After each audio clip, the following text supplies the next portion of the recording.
Bismillahirrahmanirrahim. Assalamualaikum warahmatullahi wabarakatuh. Innal hamdalillah nahmaduhu wa nasta'inuhu wa nastaghfiruh wa na'udzu billahi min shururi anfusina wa min sayyiati a'malina. Man yahdihillahu fala mudilla lahu wa man yudlil fala hadiyalah. Wa asyhadu an la ilaha illallah wahdahu la syarika lahu wa asyhadu anna Muhammadan abduhu wa rasuluh. Allahumma salli wa sallim wa barik ala nabiyyina Muhammadin wa ala alihi wa ashabihi wa man tabi'ahum bi ihsanin ila yaumiddin, amma ba'd. Ma'asyiral muslimin rahimani wa rahimakumullah. Alhamdulillah kita bisa melanjutkan kembali kajian kita membahas risalah yang disusun oleh Syekh Muhammad bin Jamil Zainu rahimahullah, akhta'un sya'i'ah yajibu tashihuha fi dhawil kitabi was sunnah. Kesalahan-kesalahan yang tersebar yang wajib untuk diperbaiki menurut cahaya Alkitab dan As-Sunnah. Dan kita sampai pada kesalahan-kesalahan dalam pemberian nama, akhta' fi tasmiyah, akhta'un fi tasmiyah, yang ada pada nomor urutan ke-16 di terjemahan halaman 111. Akhta'un sya'i'ah, akhta'un fit tasmiyah, kesalahan dalam pemberian nama. Yang pertama ini tidak ada di kitab asli ya. Jadi hanya aja di terjemahan, yaitu termasuk kesalahan adalah menisbatkan nama istri kepada suaminya dan bukan kepada bapaknya, seperti Suha Arafat karena dinisbatkan kepada suaminya, dan ini sebuah kesalahan. Dalilnya adalah firman Allah Subhanahu wa taala, ud'uhum li'abaihim wa aqsatu indallah. Panggillah mereka anak-anak angkat itu dengan memakai nama bapak-bapak mereka. Itulah yang lebih adil di sisi Allah. Maka yang benar penisbatan nama istri kepada bapaknya, bukan kepada suaminya, seperti Suha binti Fulan, yaitu menisbatkan kepada bapaknya. Ma'asyar muslimin rahimani wa rahimakumullah. Dalam kebiasaan bangsa Arab atau di dalam penamaan orang-orang Arab, itu ketika disebutkan sebuah nama lalu disematkan nama belakangnya, itu identik dengan nama orang tua, identik dengan nama ayah. Jadi ketika seseorang misalkan bernama Muhammad Abdullah, maka itu artinya namanya Muhammad, putranya Abdullah. Demikian pula seorang wanita, misalkan namanya itu adalah Aisyah Abdurrahman, maka itu maknanya namanya adalah Aisyah binti Abdurrahman, putri dari Abdurrahman. Maka termasuk kesalahan ketika seorang wanita disematkan di belakangnya itu nama suaminya, seperti yang tercantum di dalam kitab Suha Arafat. Yang dimaksud itu adalah Suha istrinya Arafat, bukan Suha binti Arafat. Sehingga ketika disematkan nama seorang laki-laki di atau setelah nama wanita seperti yang tertera, maka seakan-akan wanita ini dinisbatkan kepada suaminya, dan ini tidak boleh. Seorang harus dinisbatkan kepada ayahnya. Ya, dalilnya Allah berfirman, ud'uhum li'abaihim. Panggillah anak-anak angkat itu dengan memakai nama bapak mereka. Ya, sampai pun anak angkat yang diasuh oleh orang tua angkat. Dalam hal ini contoh nyatanya adalah Zaid, anak angkatnya Rasulullah sallallahu alaihi wasallam. Sampai-sampai hampir saja dinisbatkan kepada Rasulullah SAW, Zaid bin Muhammad. Maka Nabi SAW atau Allah SWT melarang hal tersebut. Anak angkat tetap harus dinisbatkan kepada ayahnya, sehingga jadilah Zaid bin Harithah. Meskipun ia anak angkat Rasulullah SAW, tidak boleh menasabkan seseorang kepada yang bukan ayahnya. Nah, apalagi seorang wanita kepada suaminya yang mereka tidak memiliki hubungan apa-apa sebelum pernikahan. Seorang wanita tetap anak dari ayahnya. Maka kalau mau disematkan nama di belakang nama wanita, hendaknya itu adalah nama ayahnya. Maka menyematkan nama suami di belakang nama seorang istri itu termasuk hal yang dilarang, termasuk kesalahan. Ya. Nah, muncul satu permasalahan. Itu kalau nama seorang istri disematkan kepada nama suaminya. Suami istrinya namanya Fatimah, suaminya namanya Ali, lalu disebutlah Fatimah Ali. Nah, ini yang kita bahas, ya. Seorang wanita namanya Fatimah punya suami namanya Ali, lalu dipanggil dia Fatimah Ali, seakan-akan Fatimah binti Ali. Ya. Lalu bagaimana kalau seperti adat kita ini bukan menyebut nama wanita, tapi langsung menyebut nama suaminya dengan gelar Bu. Nah, Bu Samsul, ya, bukan Fulanah Samsul. Nah, istilah Pak Samsul dipanggil Fulanah Samsul gitu, bukan, tapi Bu Samsul, nggak nyebut namanya, tapi langsung nyebut nama suaminya. Nah, apakah ini menjadi masalah? Apakah ini menjadi masalah? Wallahu a'lam bishawab. Saya belum menemukan penjelasan para asatid, ya, karena ini berkaitan dengan uruf kebiasaan masyarakat kita. Kalau yang tadi Fulan, ya, seperti tadi Fatimah Ali, ini kok rasanya tidak kita jumpai di masyarakat kita. Seorang wanita ada nggak gitu? Ada, banyak.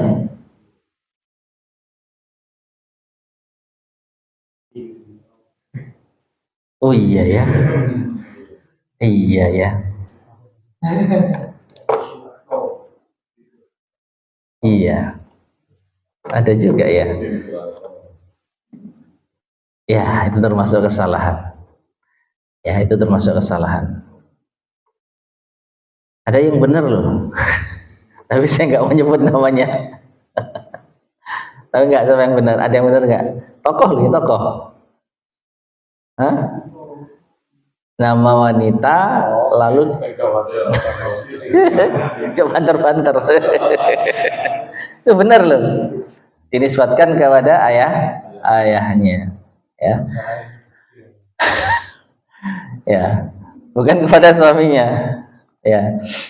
Nah, jadi kalau Bu Fulan, nah ini wallahu alam, saya tidak tahu, ya. Kalau memang itu tidak dianggap menisbatkan dirinya kepada suaminya, ya semoga tidak mengapa, karena ini bagian dari uruf, ya. Sama dengan mungkin zaujatu fulan, ya, istri fulan. Jadi tidak memanggil nama wanita itu, tapi langsung menyebut nama suaminya dia adalah zaujatu fulan. Nah, dalam bahasa Indonesia bu, bu fulan. Dan kita semua tahu ketika seseorang menyebut misalkan ya Bu Samsul, bukan berarti ibunya Pak Samsul. Ya, bukan berarti ibunya Pak Samsul. Semua orang tahu. Ini yang belum hadir siapa? Bu Joko.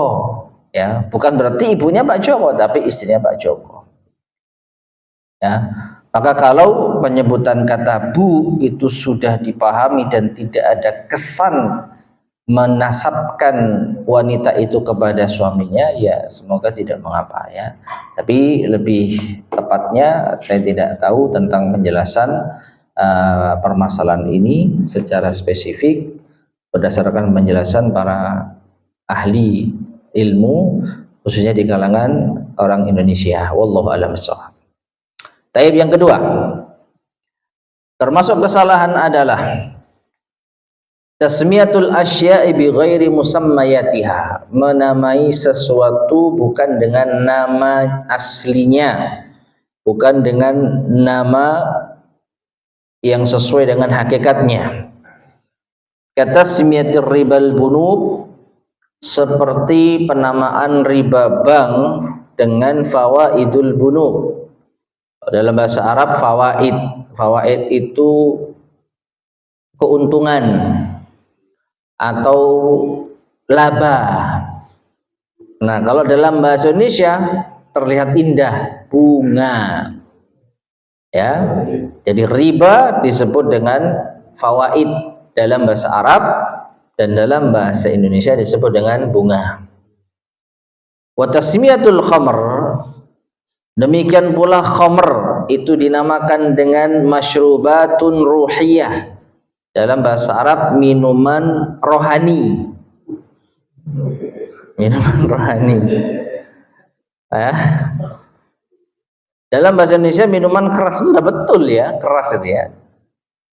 Karena kata keras itu menunjukkan kalimat yang tidak baik ya.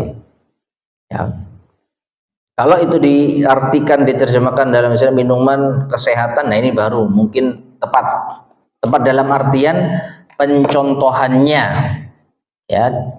Jadi kita kan mengomentari kesalahan di dalam menamai sesuatu ya, kesalahan di dalam menamai sesuatu tidak sesuai dengan hakikatnya. Khamr itu minuman yang memabukkan, dinamakan dengan minuman rohani, ini menipu. Dinamakan dengan minuman kesehatan, ini menipu. Tapi kalau dinamakan dengan minuman keras, rasanya gimana? Layak. Emang keras ini, memabukkan. Jadi kalau diartikan minuman keras itu sepertinya masih agak tepat ya, agak tepat. Bukan menamai sesuatu sesuai selain dengan namanya. Kemudian watasmiyatuz zina, penamaan zina dengan alaqatun jinsiyah, hubungan lawan jenis. Mungkin seperti itu kalau dalam bahasa Arab. Kalau dalam kitab apa itu hubungan seksual. Ya. Ini masih umum. Masih umum. Karena hubungan seksual itu bisa halal, bisa haram. Kalau antara suami istri halal, kalau dengan lain jenis, bukan lain jenis, kalau dengan selain suami istri haram, ya. Kalau sama jenis tambah haram, liwat jatuhnya, ya. Taib. Mungkin kalau boleh kita contohkan hal yang berkaitan dengan perzinahan, ya ini ya. Termasuk kesalahan menamai pezina dengan apa itu? Bukan PSK, kerja nyambut gawe iki. Komersial, golek untung, dapat keuntungan. Nah ini seakan-akan mulia. Dia bukan orang yang meminta-minta, bukan orang yang ngemis. Dia kerja dan nama kerja itu ada nilai komersialnya. Tapi hakikatnya apa? Perzinahan. Ya kayaknya perzinahan. Nah, ini mungkin lebih tepat jika kita contohkan pelaku zina dengan nama PSK itu termasuk menamai sesuatu tidak sesuai dengan namanya. Nah, jadi ini contoh-contoh. Jadi segala macam sesuatu yang buruk di dalam Islam telah disebutkan sesuai dengan namanya, yaitu membawa keburukan. Maka jangan dirubah dan dikesankan dengan nama yang terkesan baik, ya. Taib. As-shawab, maka yang benar at-tasmiyatu bima sammallahu azza wa jalla, menamai sesuatu sesuai dengan yang Allah namakan. Wa fi dzalika minal fawaidil katsirah, yang demikian itu memiliki banyak keutamaan. Kalau kita tetap menamai sesuatu sesuai dengan nama yang Allah tetapkan, itu ada banyak keutamaan. Kama arifatin nasi lima harramahullahu subhanahu wa ta'ala isman, ya, agar manusia mengenal apa yang Allah haramkan berupa nama tersebut, wasfan, sifatnya, ya, lian firu minhu, agar mereka lari, menghindari, ba'da ma'rifati dhararihi, setelah mengetahui bahayanya, wa uqubatihi, dan hukumannya, wa hatta la yasghura qabhul harami fi nafsina, dan juga agar keburukan hal yang haram itu tidak kita anggap kecil di dalam jiwa kita, ya. Jadi kalau sesuatu yang haram itu dinamai dengan sesuatu yang indah, ada kesan kita meremehkannya, ada kesan kita menganggap itu hal yang kecil. Ba'da taghayyuril ismil madhmum, setelah merubah nama yang tercela. Qala Allah Ta'ala berfirman, ya ayyuhalladzina amanu taqullah wa dharu ma baqiya minar riba in kuntum mu'minin. Wahai orang-orang yang beriman, bertakwalah kalian kepada Allah dan tinggalkanlah yang tersisa dari riba.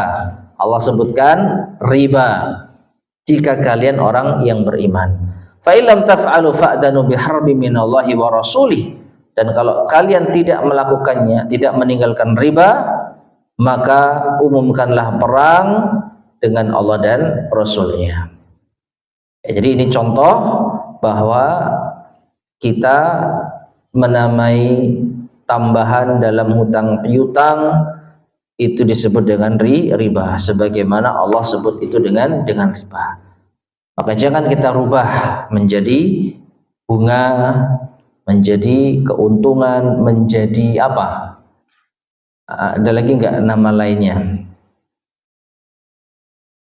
Bagi hasil, ya mungkin ada yang menamai riba dengan bagi hasil, atau ada yang menamainya dengan nama-nama yang lain. Ya, maka ini termasuk di antara penipuan. Orang-orang yang tidak tahu agama, maka mereka akan merasa tertipu, menganggap itu hal yang baik, padahal itu hakikatnya buruk. Demikian pula Allah berfirman, ya ayyuhalladzina amanu innamal khamru wal maisiru wal ansabu wal azlamu rijsun min amali syaitani fajtanibuh la'allakum tuflihun. Wahai orang-orang yang beriman, sesungguhnya khamr bukan minuman rohani, bukan minuman kesehatan, bukan minuman sakti misalnya, ya. Sesungguhnya khamr, minuman keras, minuman yang memabukkan, wal maisir wal ansab, judi, kemudian berhala, wal azlam, mengundi nasib, rijsun adalah najis, min amali syaitan, termasuk amalan syaitan, maka jauhilah agar kalian beruntung. Innama yuridu syaitanu an yuqi'a bainakumul adawata wal baghdha'a fil khamri wal maisir wa yasuddakum an dzikrillahi wa anis salah fahal antum muntahun. Sesungguhnya syaitan menginginkan untuk menanamkan di antara kalian permusuhan dan kebencian dengan khamr dan judi, dan untuk menghalangi kalian dari mengingat Allah dan dari salat, maka tidakkah kalian menghentikannya? Ya. Jadi Allah Subhanahu wa taala sebutkan minuman yang memabukkan dengan apa? Khamr. Bukan dengan nama-nama yang indah. Wa qala ta'ala, Allah Ta'ala juga berfirman, wala taqrabuz zina innahu kana fahishatan wa sa'a sabila. Dan janganlah kalian dekati zina, sesungguhnya itu adalah perbuatan yang keji dan jalan yang buruk. Ya. Jadi Allah menamai hubungan dengan wanita yang tidak halal itu dengan zina, bukan dengan nama yang umum. Seperti tadi hubungan seksual itu masih terlalu umum, ya. Maka dari itu namailah sesuatu dengan nama yang aslinya. Namun demikian, ma'asyiral muslimin rahimani wa rahimakumullah, kita juga harus berusaha mengenal sesuatu itu bukan hanya dari segi namanya. Kita juga harus belajar dan memiliki ilmu tentang hakikat sesuatu. Agar apa? Agar kita tidak mudah tertipu. Karena ada kalanya orang-orang mencoba untuk mengkaburkan permasalahan. Mereka namai sesuatu yang buruk dengan nama-nama yang indah. Dan mungkin tidak hanya riba, khamr, zina saja. Mungkin ada yang lain yang mungkin kita tidak tahu. Maka yang menjadi patokan itu adalah hakikat. Makanya disebutkan dalam satu kaidah, al-ibratu bil haqa'iq la bil musammayat. Yang menjadi pedoman, yang menjadi pelajaran itu hakikatnya, bukan dari segi namanya. Hakikatnya bagaimana? Hakikatnya buruk, ini termasuk perbuatan haram. Maka meskipun dinamai dengan nama yang indah, ya tetap apa? Tetap haram. Ya. Tetap haram. Sebagaimana seorang yang memiliki nama yang baik tapi perbuatannya buruk, maka dia tetap apa? Buruk di sisi Allah Subhanahu wa taala. Makanya nama tidak merubah apa? Hukum. Nama tidak merubah hukum. Ya, hanya saja memang sebisa mungkin kita tidak merubah nama yang buruk menjadi nampak baik. Tapi kalau sampai terjadi hal seperti itu, maka seorang muslim harus mengenal hakikatnya. Jadi apapun itu, apalagi nama-nama yang enggak jelas, namanya ini seperti apa, ini namanya seakan-akan baik, seakan-akan indah, tapi ternyata setelah ditelusuri dan dipelajari, oh ini ternyata buruk, ini ternyata haram. Maka sebagai seorang muslim harus membekali diri dengan ilmu. Jangan sekedar percaya dengan nama-nama yang terlihat indah. Wallahu a'lam bishawab. Taib, yang ketiga di antara kesalahan, al-khata'u al-karmu wa itlaquha 'alal 'inabi. Dan termasuk mungkin contoh dari poin yang kedua, termasuk kesalahan menamakan anggur dengan karm. Menamakan anggur dengan karm. Ya, as-shawab yang benar, anggur itu dinamakan dengan anggur al-inab. Ya. Faqad naha Nabi sallallahu alaihi wasallam an tasmiyatil inab. Sungguh Nabi sallallahu alaihi wasallam telah melarang menamakan al-inab, anggur, bil karmi, dengan karm. Waqal, beliau mengatakan, la taqulul karm walakin qulul inab wal hablah.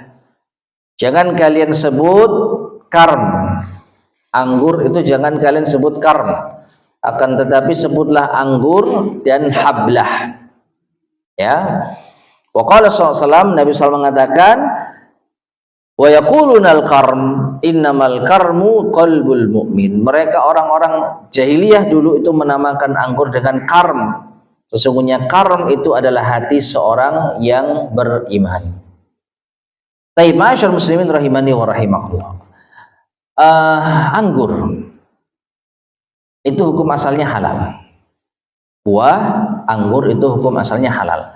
Namun di zaman dahulu, pada masyarakat jahiliyah dan juga mungkin berlaku sampai sekarang, anggur itu sebagiannya disalahgunakan untuk menjadi khamr, untuk menjadi apa? Khamr. Nah, mereka menamai anggur yang akan dibuat menjadi khamr itu dengan karm. Nah, apa sih karm itu? Karm itu, ma'asyar muslimin rahimani wa rahimakumullah, diambil dari makna yang baik. Apa itu? Dermawan. Ya, dermawan.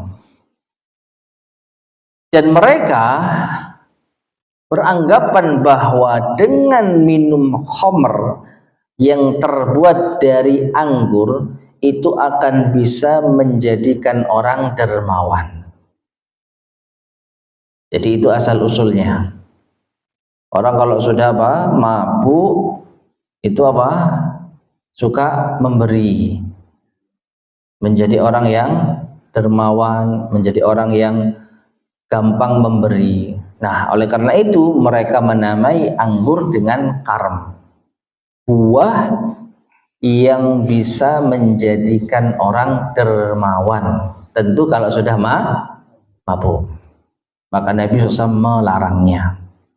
Karena apa? Sifat kedermawanan itu adalah hati seorang muslim, bukan hatinya pemabuk. Ya, jadi kalaupun orang pemabuk itu menjadi dermawan, ya karena otaknya sedang apa? Otaknya sedang apa? Sedang hilang. Yang namanya otak hilang, ya mau berbuat apa-apa nggak ada pertimbangannya. Ya, bahkan kebanyakan bukan kedermawanan, kebanyakan hasil dari otak yang akal yang hilang karena mabuk itu tindak kriminal. Ya, tindak kriminal. Jadi anggapan bahwa minum anggur yang memabukkan bisa membuat orang dermawan ini sebenarnya anggapan yang keliru. Ya, cuman ya itu kan mereka ingin menyamarkan hakikat. Ya, kalau anggur dinamai dengan nama asalnya, nama aslinya, maka orang mungkin akan merasa ya ini minuman, ini buah yang bisa memabukkan.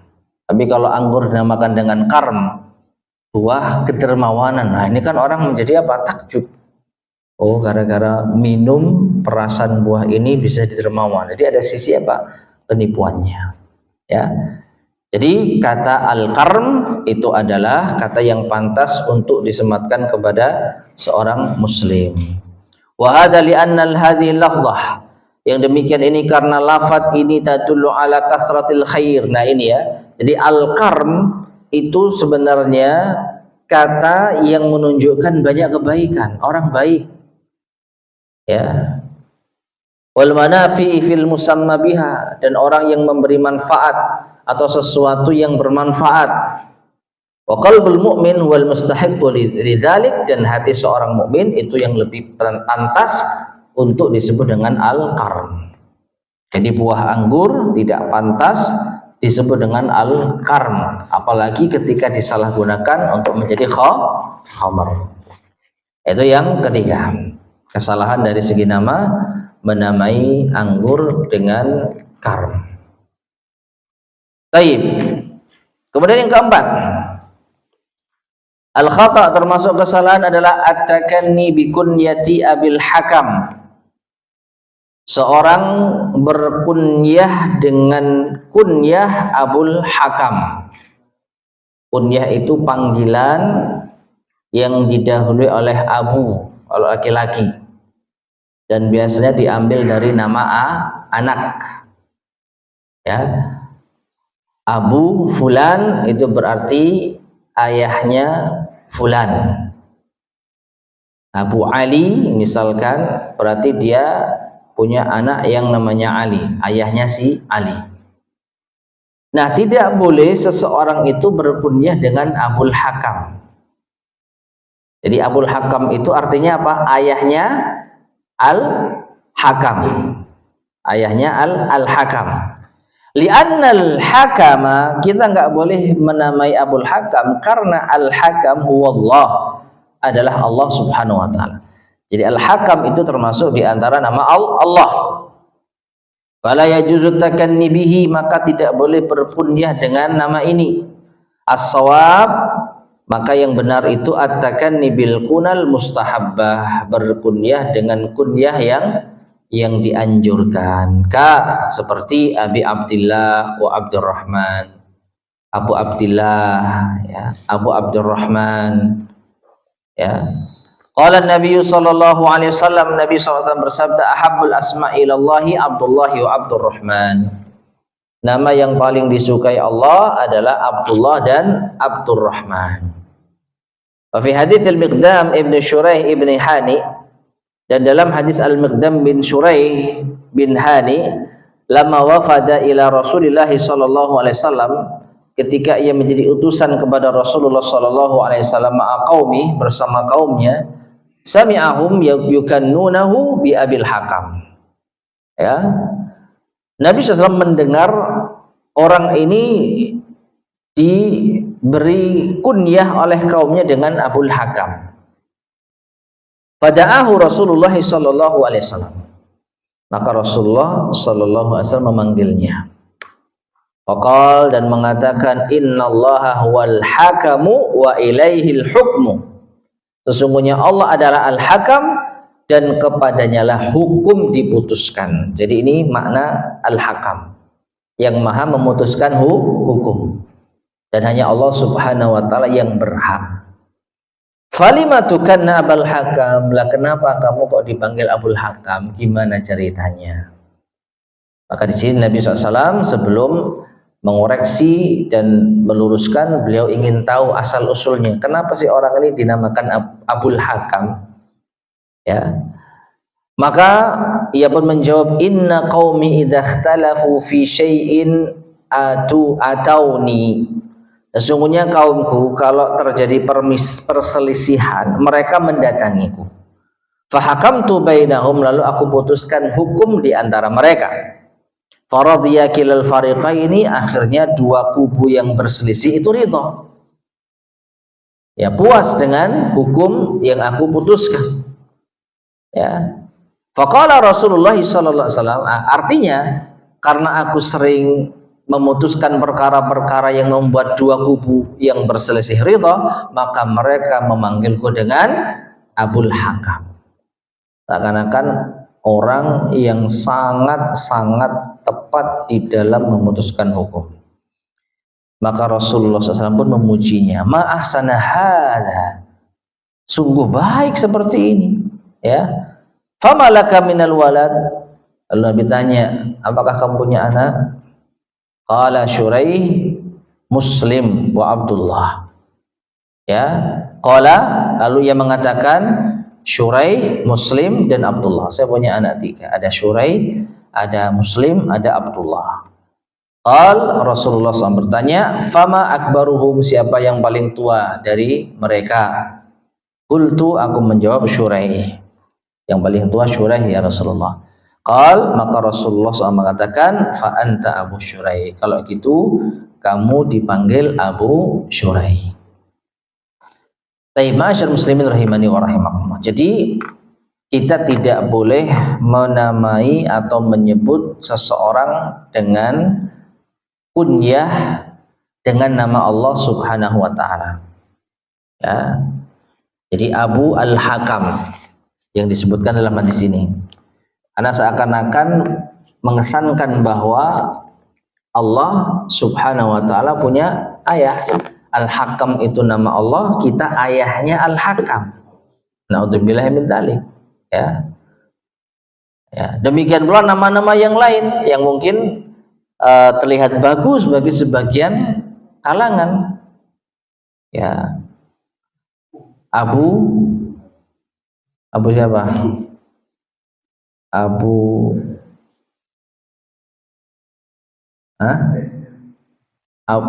Abdullah, enggak ada ya, bukan Abdullah, Abdullahi.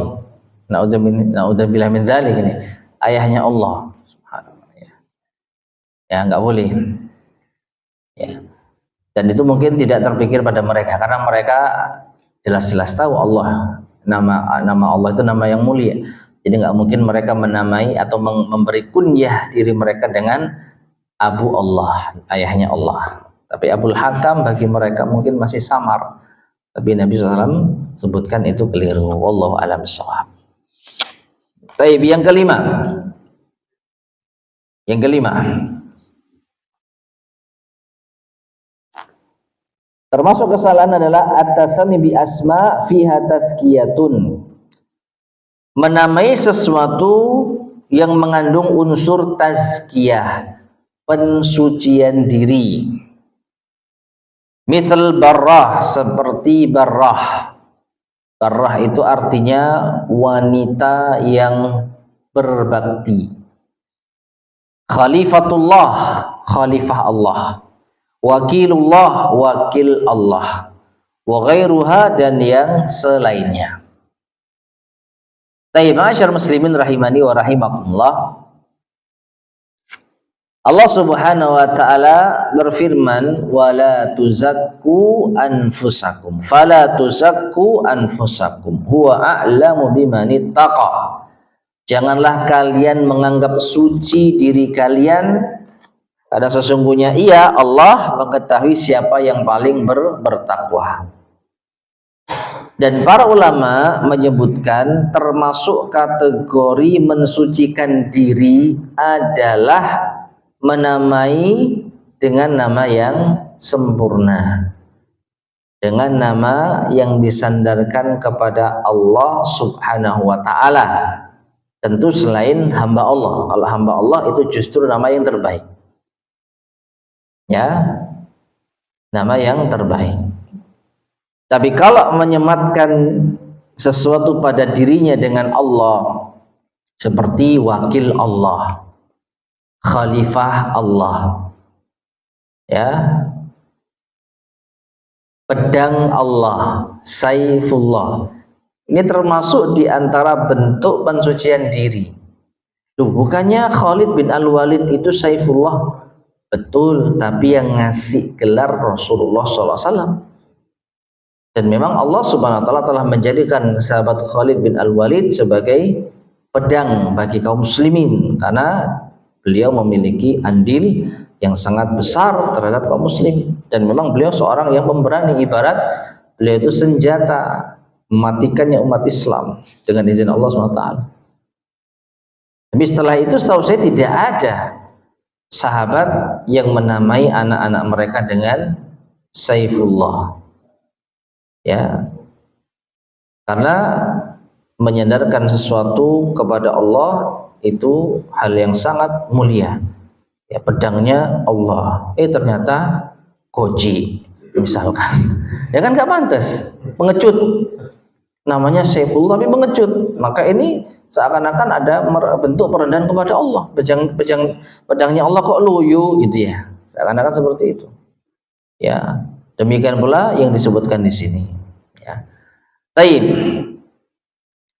Kemudian beliau menyebutkan di sini as-shawab, yang benar, at-tasami bil asma'il masyru'ah, menamakan sesuatu dengan nama yang memang disyariatkan, nama yang memang ya baik, namanya baik dan tidak ada unsur pensucian diri, seperti Zainab, Asma, Abdullah, Abdurrahman dan yang lainnya. Ini contoh saja, dan terlalu banyak nama-nama yang baik yang tidak ada unsur mensucikan diri. Ya, nama para nabi, nama para sahabat, ya. Bahkan nahan Nabi sallallahu alaihi wasallam an yusammiya Barrah. Nabi sallallahu alaihi wasallam melarang seseorang menamai dengan Barrah. Waqal, beliau mengatakan, la tuzakku anfusakum, Allahu a'lamu bi ahlil birri minkum. Jangan kalian sucikan diri kalian, karena Allah tahu siapa orang yang berbakti di antara kalian. Jadi Barrah itu diambil kata albir, orang yang berbuat baik, orang yang berbakti. Ya. Wa kadza Juwairiyah bintul Harits al-Khuzaiyah. Demikian pula Juwairiyah bintul Harits al-Khuzaiyah, salah satu istri Nabi sallallahu alaihi wasallam. Kana ismuha Barrah, dulu namanya adalah Barrah.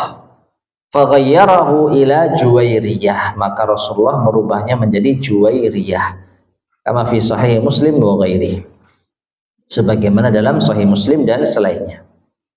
Wa kadza la yasihu tasammi biwakilillah wa khalifatillah. Tidak sah atau tidak boleh, tidak benar menamai sesuatu dengan wakil Allah atau khalifah Allah, pengganti Allah. Li'anna al-wakila man yatasarrafu an mukilihi bi tariqatin niyabah.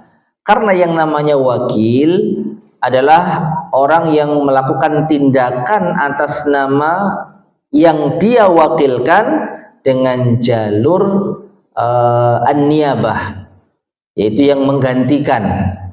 Ya, wallahu, sedangkan Allah azza wa jalla la naiba lahu, Allah nggak punya wakil.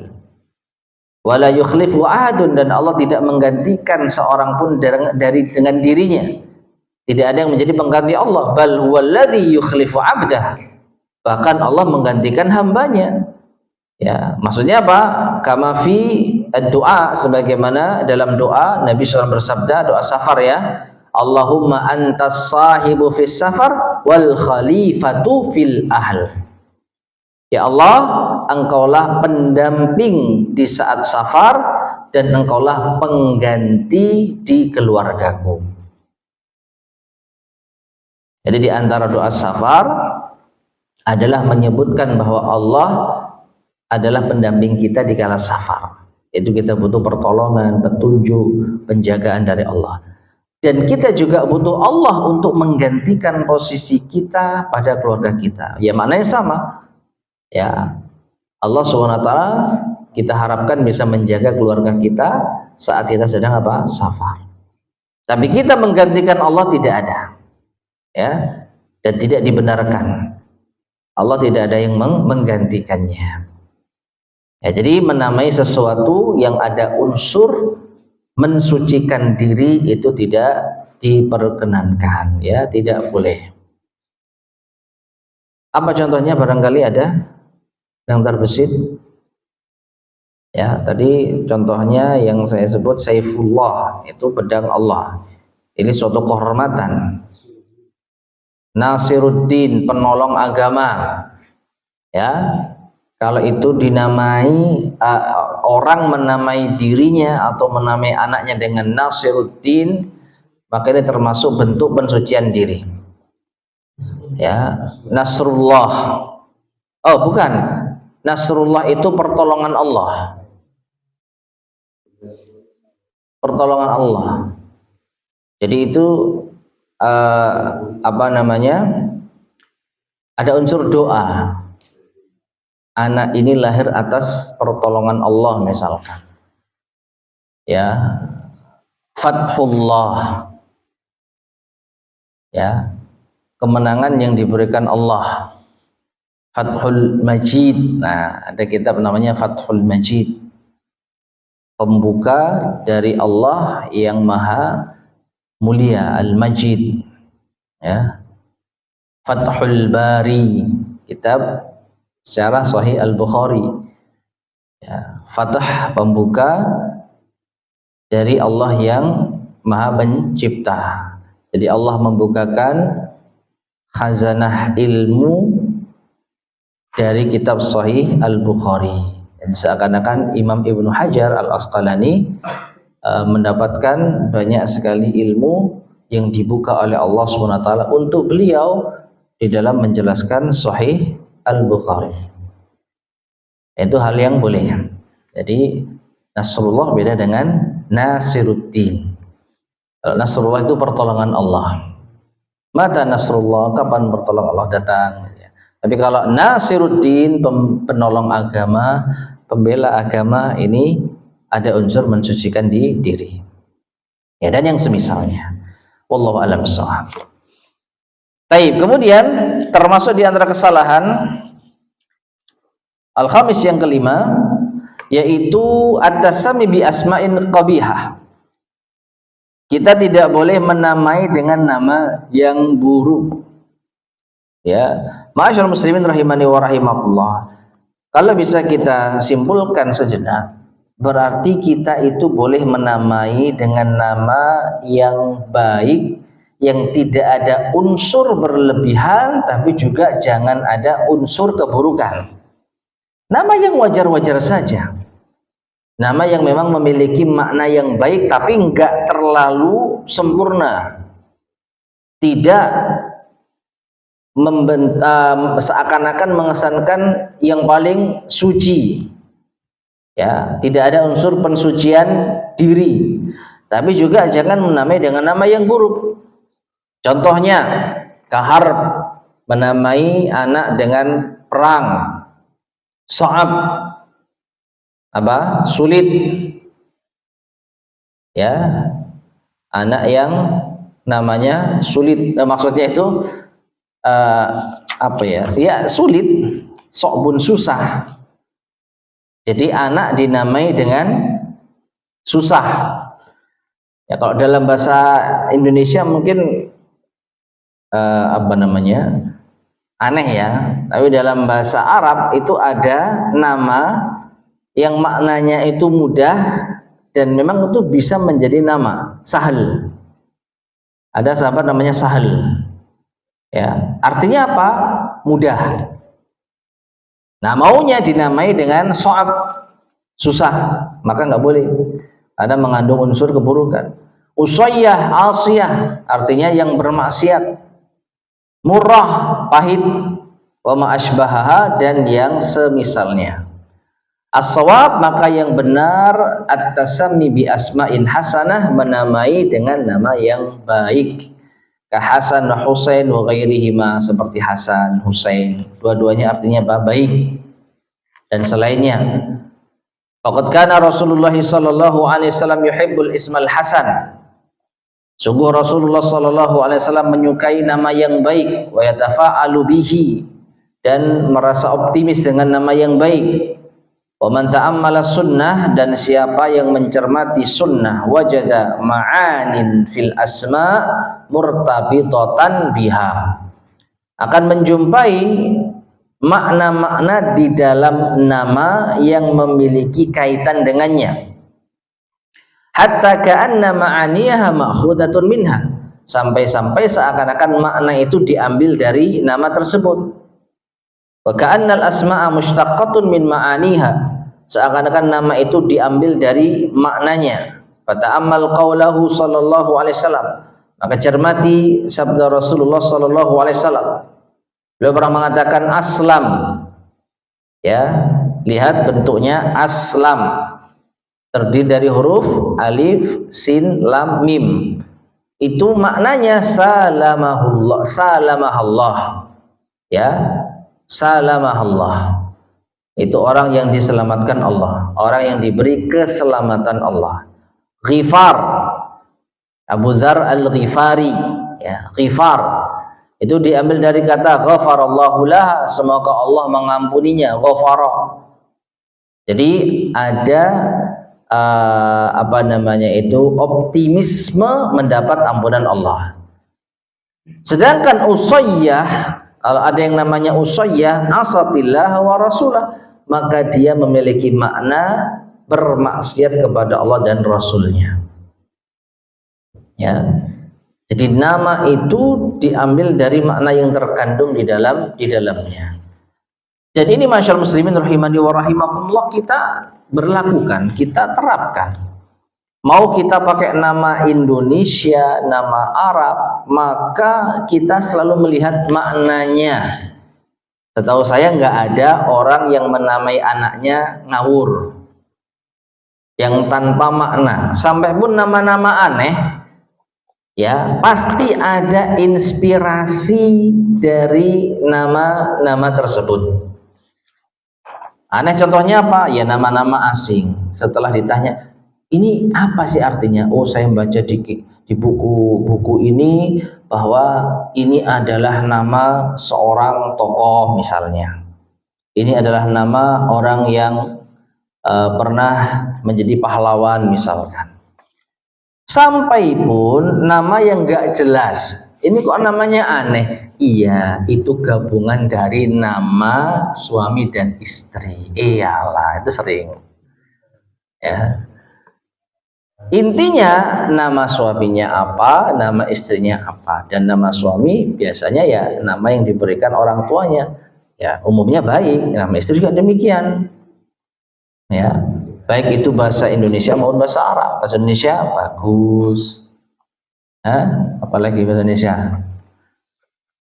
selamat, bagus nama itu, waras,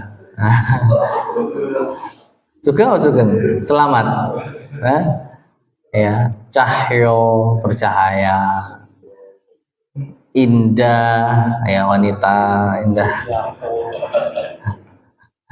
Sugiharto ya, ya, Ferdi apa dia? Kebetulan keres lah. Nah ini, ya. Jadi secara asal ya kita itu selalu memikirkan nama yang baik untuk anak kita, ya. Nah, jadi jangan kita namai dengan nama-nama yang buruk, ya. Taib. Kemudian wa idza aradta an ta'rifa ta'thiral asma' fi musammayatiha. Dan kalau kamu ingin tahu pengaruh nama pada diri seseorang, fata'ammal hadis Sa'id ibn al-Musayyib. Lihat hadis Sa'id bin al-Musayyib an abihi an jaddihi, dari ayahnya dari kakeknya.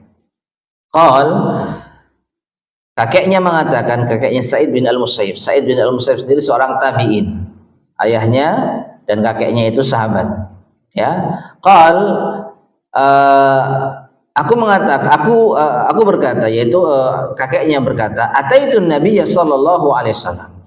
Aku mendatangi Nabi SAW. Faqal, lalu beliau bertanya, masmuka, siapa namamu? Qultu huzn, namaku adalah huzn.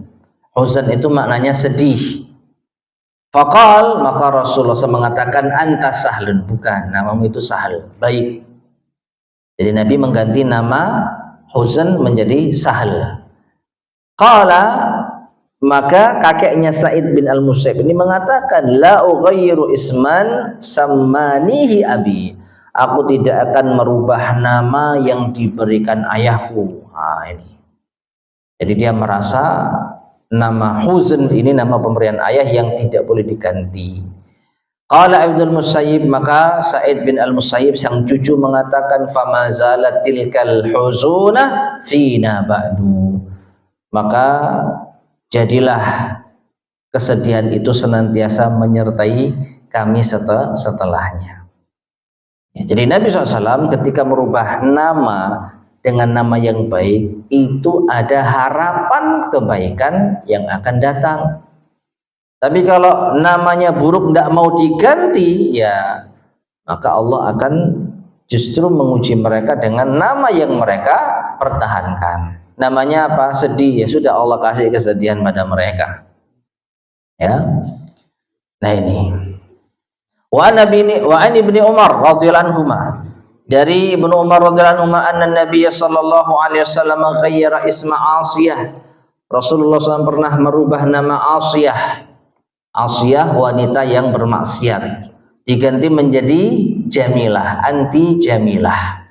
Kamu namanya Jamilah. Hadis riwayat Muslim. Ya, Jamilah itu indah.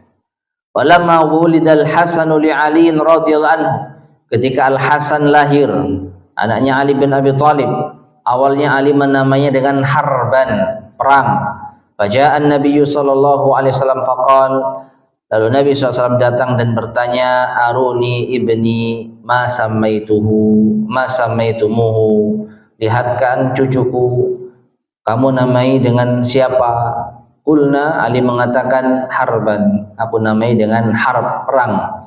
Qal, maka Rasul mengatakan bal huwa Hasan, bahkan namanya adalah Al-Hasan. Jadi Al-Hasan itu adalah nama pemberian dari Nabi SAW. Yang awalnya Ali bin Abi Thalib mau menamai dengan apa? Dengan Harb, dengan perang. Taib. Jadi ma'asyar muslimin rahimani wa rahimakumullah, namai anak-anak kita dengan nama-nama yang baik, nama-nama yang memang mengandung unsur kebaikan. Tapi sekali lagi jangan sampai berlebihan, jangan sampai melampaui batas, dan juga jangan nama yang buruk, nama yang pertengahan, karena kata orang nama itu adalah doa. Jadi kita punya harapan anak kita memiliki sifat seperti nama yang kita harapkan. Ya. Dan nama yang paling baik Abdurrahman dan Abdullah, demikian pula nama para nabi. Ya, wallahu taala alam bissawab. Baik, ma'asyar muslimin rahimani wa rahimakumullah. Mungkin kita cukupkan sekian kajian di malam hari ini. Insyaallah akan kita lanjutkan pada kesempatan berikutnya, kesalahan yang ke-7 ya. Kesalahan yang ke-7. Wallahu taala alam bissawab. Baik, sebelum kita akhiri, barangkali ada yang disampaikan, tafadhol silakan.